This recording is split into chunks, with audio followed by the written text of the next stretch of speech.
Y ojalá que si ustedes se encuentran con algún Santiago, puedan ser el Manolo de la historia. ¿M? Hola amigos de Glotamiloja, mi nombre es Salens Y mi nombre es Joana. y hoy les vamos a hablar de una novela de Ernest Hemingway llamada El viejo y el mar. ¿Te gustó la novela? Me cautivó bastante porque es un relato descarnado, cruel en algunos momentos, que da cuenta de cómo el hombre, siendo resistente, puede batallar contra cualquier tipo de adversidad. Ahí está. Entonces, como ya ustedes saben, tenemos tres preguntas acerca de la novela que le vamos a plantear a Joan. Entonces, la primera es, ¿cómo interpretas la relación simbólica entre Santiago y el marlin, el pez que él persigue? Bueno, aclaremos primero que Santiago es el protagonista de esta historia. Él es un pescador que, contrario a lo que muchos de sus colegas hacen, se mantiene en los métodos tradicionales.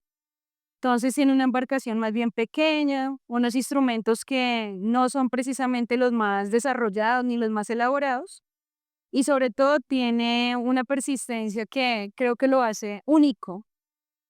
Entonces él lleva un montón de días. ¿Te acuerdas específicamente cuántos días son? 84 días 84 días saliendo de a la mar constantes fracasos, sin pescar absolutamente nada. una voluntad de acero. Ya cumpliéndose ese tiempo, se distancia y se mete mar adentro, solo. Antes tenía un ayudante que se llama Manolo, que pues por las características que nos dice Hemingway en la novela, uno lo imagina más bien joven, Sí. casi que niño, ¿cierto? Podría decirse. Ujú. Es un niño que, o un joven que se caracteriza por ser bastante compasivo y tiene una admiración y un respeto profundo por Santiago. Entonces, él antes lo acompañaba, pero la familia al ver que no pescaban absolutamente nada, pues lo aparta de Santiago y él empieza a trabajar en otra embarcación. Entonces Santiago parte solo, se va a mar adentro y él dice, no, definitivamente este tiene que ser mi momento. Tengo Sin que embargo, hay momentos donde Manolín como que va a ver cómo está él, ¿no? hace parte Bastante. de la rutina. Por eso les digo, Manolo le profesa un respeto y una admiración tremenda. Y esos sentimientos lo mueven a estar muy pendiente de él, va todas las mañanas, le lleva alguna bebida caliente, le lleva algo de comida, porque definitivamente la falta de recursos de Santiago es evidente. Ajá, Hay una parte del libro que enternece y que como que le saca a uno una sonrisa y es cuando ellos imaginan una estufa ajá. y se imaginan sirviendo comida en un plato.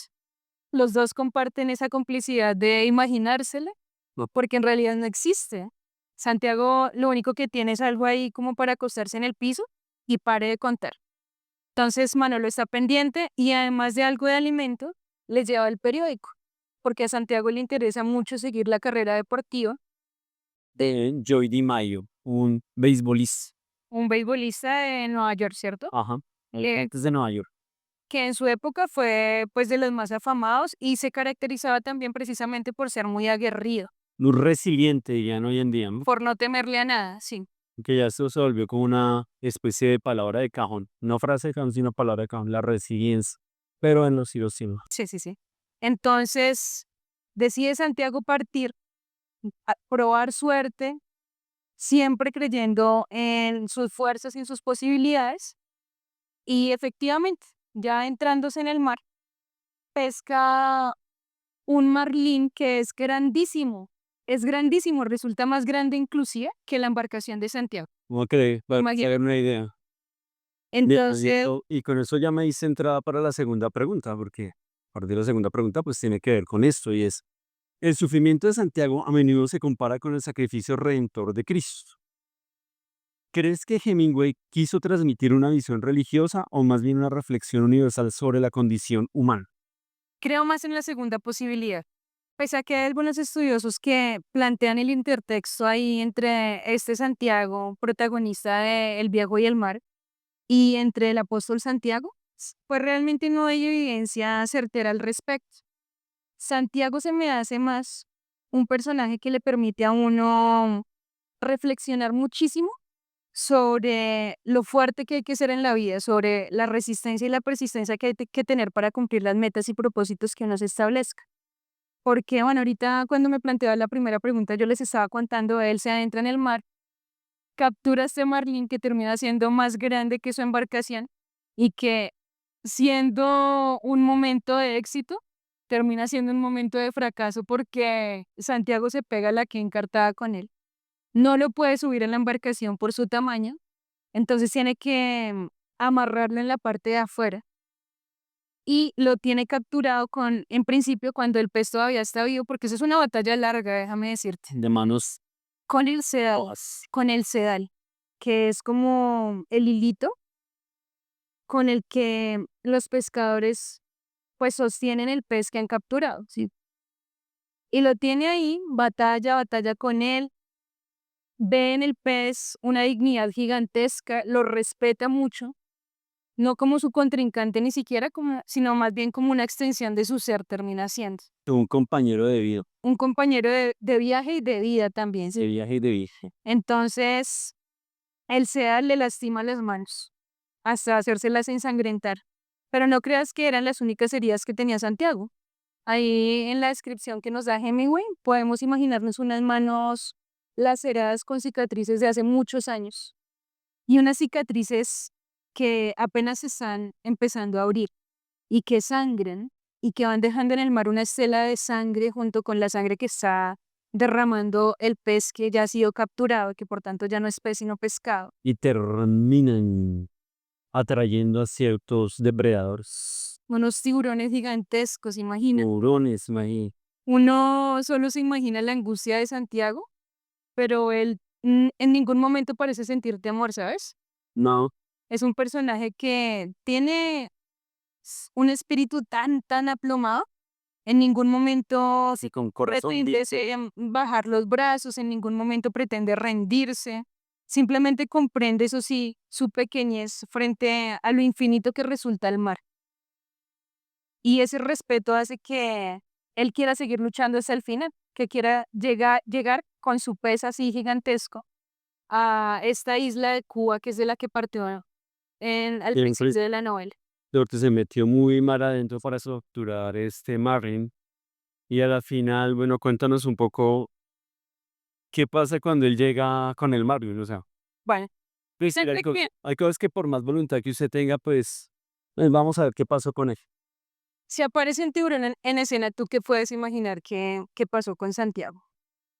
Estaba solo, estaba herido, estaba agotadísimo porque la batalla que libró con el pez antes de que el pez muriera, pues fue Y estaba, muy sí, estaba arrastrando un marlin descomunal, sí. muy grande también. En un momento inclusive tiene que pasarse el sedal por el hombro y ese, porque ya no lo resisten las manos.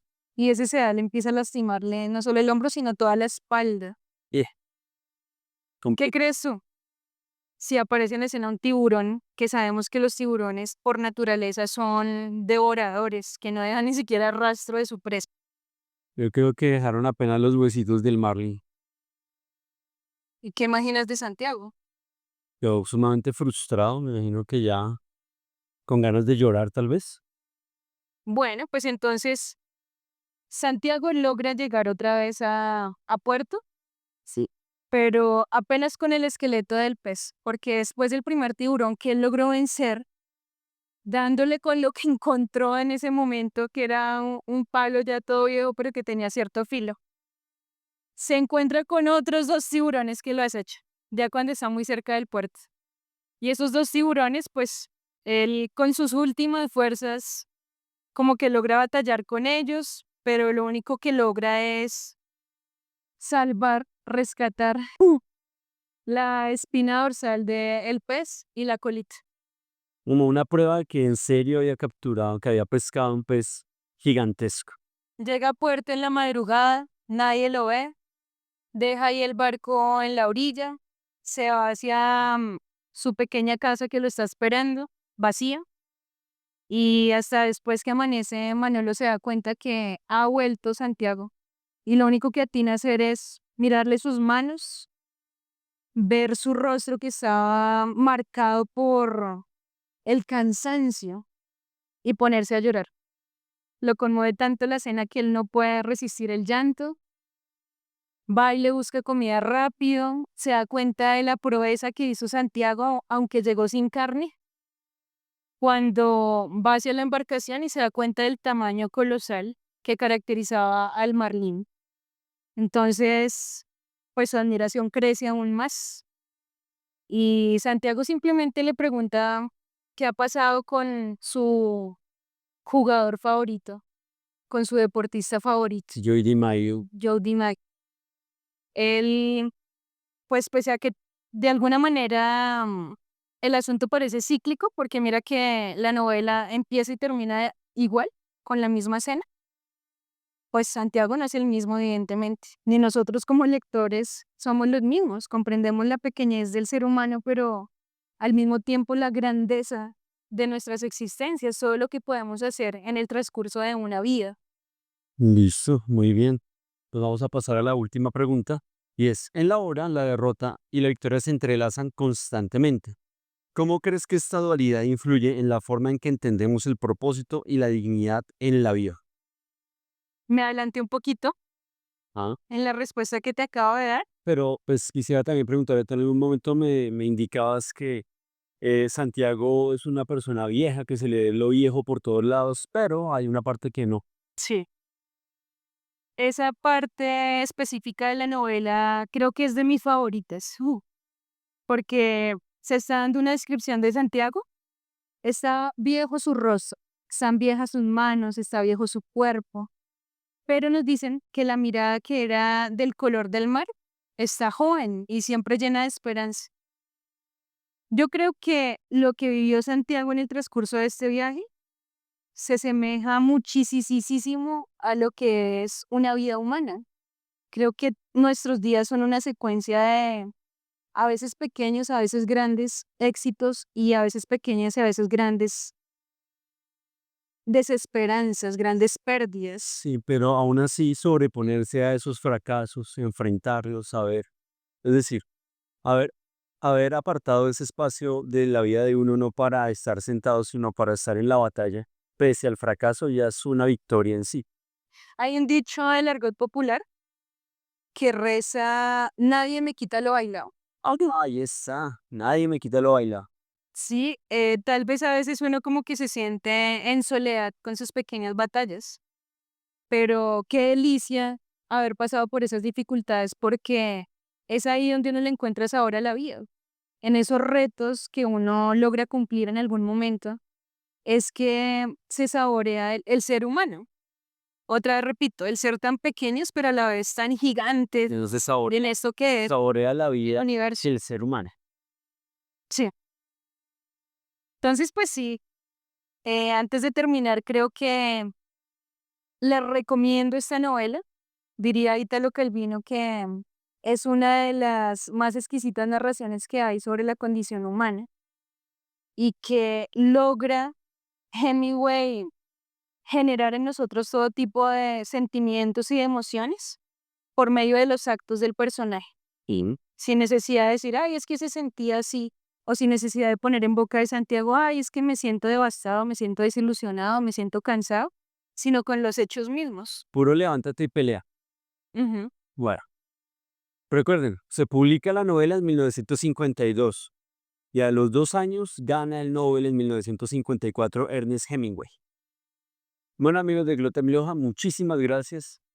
Esperamos que si se sienten un poquito como frágiles en algún momento, como que ustedes no sirven para nada, pronto la lectura de esta novela los puede ayudar, reflejándose ustedes mismos en Santiago. Entonces recuerden, no está muerto quien pelea. Y además, acuérdense que nadie les quita lo bailado. Y ojalá que si ustedes se encuentran con algún Santiago, puedan ser el Manolo de la historia.